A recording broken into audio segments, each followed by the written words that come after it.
be vasculotoxic or could be myotoxic. So depending on these, we have to do ASV and therapy. The minimum of one or more species of snake. Again, the indications is systemic, envenoming features.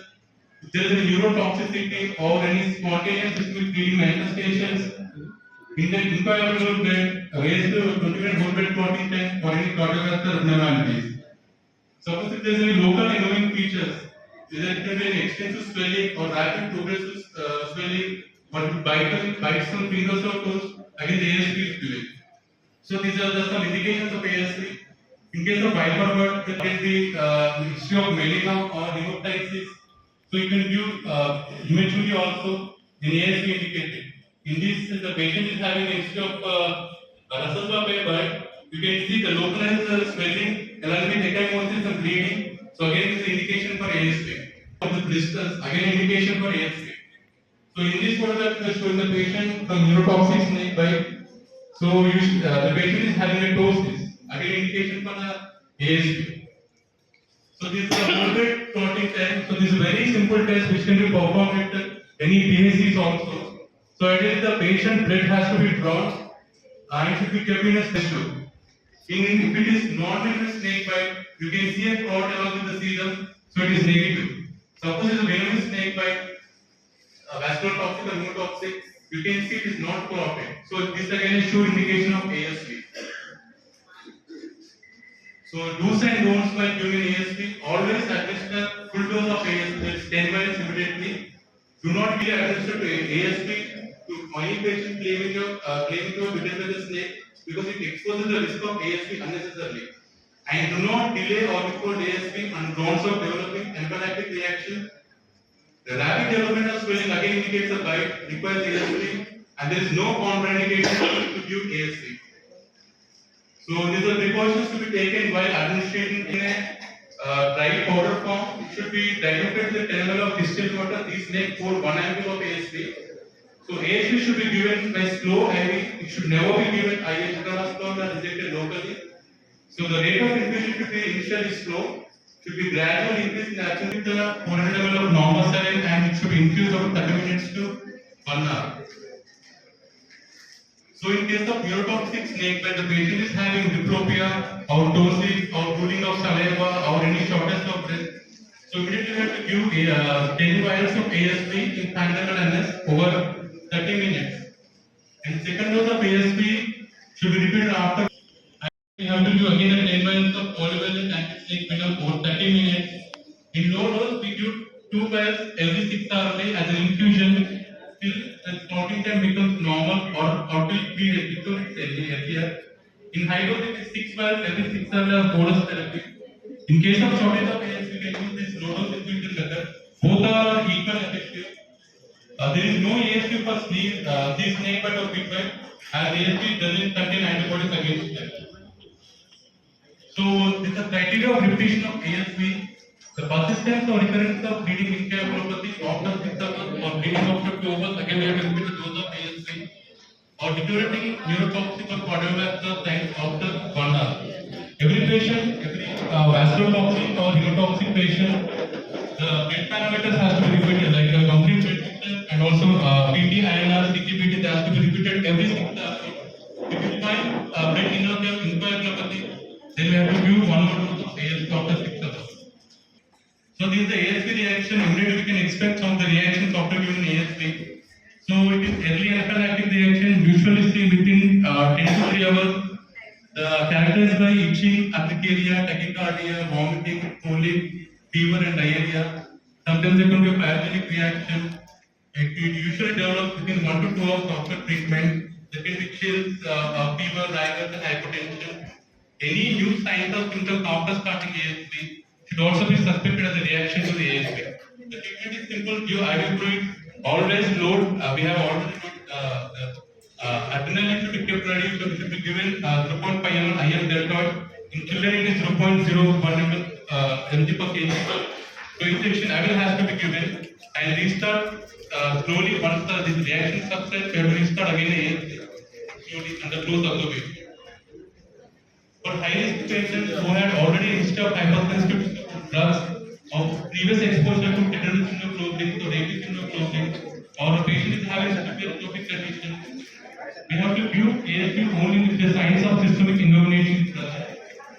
In that case, again the treatment is antihistaminic injection chlorophenol 2 mg every 6 hours and it should be continued for 24 to 48 hours. The patient doesn't fail to respond, then you have to give oral dose of prednisone.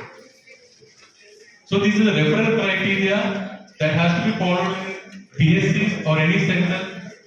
So in case of vasculotoxic snake bite, toxic to transfer.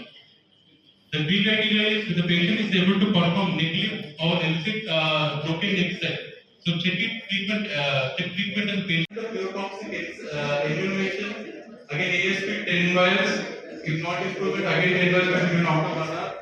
Then oxygen and assisted ventilation. Then atropine neostreptine dosage. So basically neostreptine is an anti. Sepsis can use noradrenaline. In patients having hypotension along with bradycardia, we can use atropine. And you should closely monitor urine output and maintain urine output more than 1 ml per kg per hour. So these forced alkaline diuresis, which can be performed at any center, so it usually indicates the patient has oliguria and digital positive, or the patient has eventually to avoid pigment-induced nephropathy and also leading to ATM. Delayed portion alkaline diuresis has no role. The how it's performed is intimidation latex followed by a 20 milliequivalent sodium bicarbonate in 500 ml normal saline for 20 minutes. Then again 20 milliequivalent in 500 ml of interlac for 20 minutes. Then 5% in detail about the management of the snake bite. Nothing has been left uncovered by you, and the way you prepared the slides, it is reflecting the effort you have put to dissipate your knowledge to every one of you. Thank you very much, sir. I invite our last speaker, Dr. T. Malareddy. And Mohan Reddy, sir. Today I will be speaking on scorpion envenomation. Scorpion envenomation is a common medical emergency in the tropical and subtropical region. The most commonly affected states are Maharashtra, Karnataka, Tamil Nadu, West Bengal, Madhya Pradesh and Odisha. The more lethal than the black scorpion. Scorpion venom contains, it is an antigenic complete mixture of neurotoxins, cardiotoxin and nephrotoxin. There will be these toxins cause massive release of catecholamines like acetylcholine, norepinephrine and epinephrine. They will lead into autonomic storm. Systemic effect like the clinical picture may evolve within 30 minutes to 6 hours and subside within a day or two. The severity of this thing depends on the potency of the particular species venom, volume of the venom injected and body weight of the patient. Local manifestations like severe pain and paresthesia. This is the most common symptom. Most of the patients will present with severe pain and paresthesia around the site of sting. Systemic manifestations include autonomic nervous system, priapism in children. There will be increased bronchial secretions which lead to bronchospasm in children. This phase is followed by adrenergic axis. This is oversympathetic stimulation which leads to tachycardia and hypertension. Pulmonary edema. This is the cause of death in most of the patients. And there will be, in very rare cases, there will be multi-organ failure like seizures, fasciculations, and acute kidney injury. Circulating venom, which can be neutralized by anti-venom. Scorpion anti-venom is more effective if victim is brought in stage of acetylcholine excess, that is early stage of scorpion sting. Early use of scorpion anti-venom in addition to prednisone will lessen the recovery. If the patient's presence in early hours, in the early stage, we can give the anti-scorpion venom along with prednisone. If the patient's presence with massive pulmonary edema, we need to treatment. We need to start sodium nitroprusside with NTZ and dopamine. And we need to consider patient mechanical ventilation if the respiratory compromise is present. The stage 5 is this is warm shock. It should be treated with dopamine. With oral NSAIDs and paracetamol is enough. Prazosin should be administered if the patient has systemic involvement. If the pulmonary edema develops, they should be treated with dobutamine. మన వాళ్ళకి చాలా మందికి doubts ఉంటాయి tonic కట్టాలా లేదా లేకపోతే ఏ ప్రెషర్లో కట్టాలి ఎక్కడ ఏ లెవెల్లో టానిక్ కట్టాలా ఒక డౌట్ సెకండ్ ఈ స్కార్పిడిస్ట్కి సంబంధించి ఒకటేమో టానిక్ గురించి ఒక డౌట్ అంటే ఇట్లా కట్టాలా లేదా ఒకటి అంటే ఏ ప్రెషర్తో ఎక్కడ కట్టాలి అది ఒకటి సెకండ్ ఈ స్కార్పిడిస్ట్కి గురించి లాంగ్ టర్మ్ కార్డియాక్ కాంప్లికేషన్స్ ఉన్నాయని ఒక డౌట్